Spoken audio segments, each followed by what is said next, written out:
आपण जरांगे पाटलाच्या समर्थनार्थ मुंबईला उपोषणाला हजेरी लावली.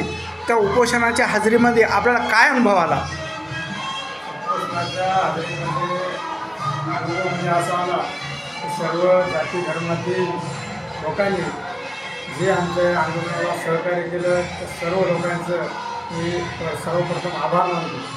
आपल्या गावातीलच काही बौद्ध समाजातील आमचे बांधव त्यांनीसुद्धा आम्हाला खूप सहकार्य केलं.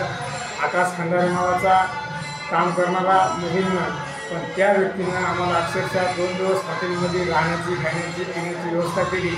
असे असंख्य आमचे ओबीसी बांधव असतील, बौद्ध समाजातील बांधव असतील, या सर्वांनी आम्हाला चांगल्या प्रकारे तिथं सहकार्य केलं. त्यांचं सर्वप्रथम मी आभार मानतो.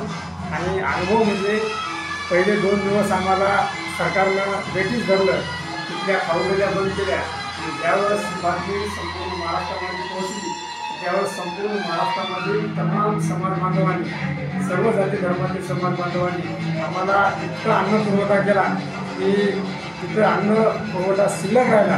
इतकं मुंबईमध्ये अन्न पोहोचलं. तर सर्व समाज बांधवांचं, मुस्लिम समाज असेल, बौद्ध समाज असेल, शीख असतील, धनगर बांधव असतील, ओबीसी बांधव असतील, त्या सर्वांनी आंदोलनाला सक्रिय पाठिंबा दिला. आणि या आंदोलनाचं दुसरं वैशिष्ट्य म्हणजे जरांगे पाटलाच्या या आंदोलनातून साध्य काय झालं तर ते म्हणजे महाराष्ट्र सरकारनं या आंदोलनाची दखल घेऊन हैदराबाद गॅजेटची जी आमची मागणी होती ती मागणी मान्य करून मराठवाड्यासाठी हैदराबाद गॅजेट लागू केलं. आणि हैदराबाद गॅजेटच्या माध्यमातून मराठा आणि कुणबी आणि मराठा हे एकच आहे हे सिद्ध होणार आहे. आणि या गॅजेटनुसार ज्या आमच्या नोंदी कुणबी म्हणून आहेत त्या नोंदी सापडल्याच्या नंतर आम्ही कुणबीच आहोत हे सिद्ध होत आम्हाला ओबीसीमध्ये सर्टिफिकेट मिळणार. ह्याच्यानंतर जे काही जरांगे पाटलांनी उपोषण केलं आणि उपोषण करून सरकारने त्यांना मराठा आरक्षणासंदर्भात जी अट घालून दिली होती ती मान्य केली, या संदर्भात आपण काय सांगाल? अट घालून दिलेली म्हणजे आंदोलन चालू असताना सरकारनं काही अटी ठेवल्या. त्या अटीचं लोक जितके आले, समाज बांधव इतके आले की जवळपास 1 कोटीच्या जवळ लोकसंख्या आली. तरी पण अटी शर्तीचं पालन करून त्या ठिकाणी काम करण्यात आलं. पण काही इतका समाज बांधव आल्यामुळं थोडंफार उल्लंघन झालं असेल. पण ज्या आमच्या मागण्या होत्या त्या बऱ्यापैकी मागण्या सरकारनं मान्य केलेल्या आहेत. आणि याची प्रमुख आमची मागणी होती ती म्हणजे हैदराबाद गॅजेट लागू करून मराठा समाजाला ओबीसीमध्ये आरक्षण द्यायचं. तरी हैदराबाद गॅजेट लागू झालेले हे जरांगे पाटलाच्या आंदोलनाचं मुख्य यश आहे. आणि याच्यामुळं समाजाला भरपूर फायदा होणार आहे. जर हैदराबाद गॅजेट लागू झालं, शिक्षण क्षेत्रामध्ये, इलेक्शनमध्ये, राजकारणामध्ये का आपल्याला बाहेर देशात शिक्षण जाण्यासाठी हे सर्वच बाबी लागू होणार आहे का?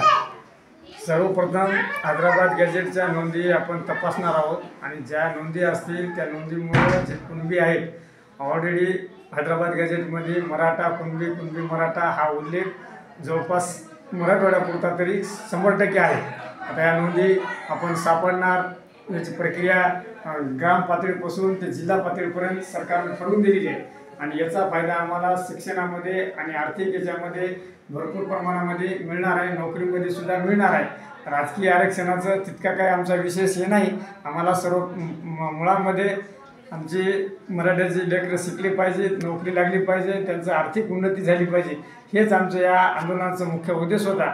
आणि याच्यातून मराठा समाजातील मुलं शिकतील, त्यांना सवलती भेटतील, त्यांना नोकरीमध्ये प्राधान्य भेटेल.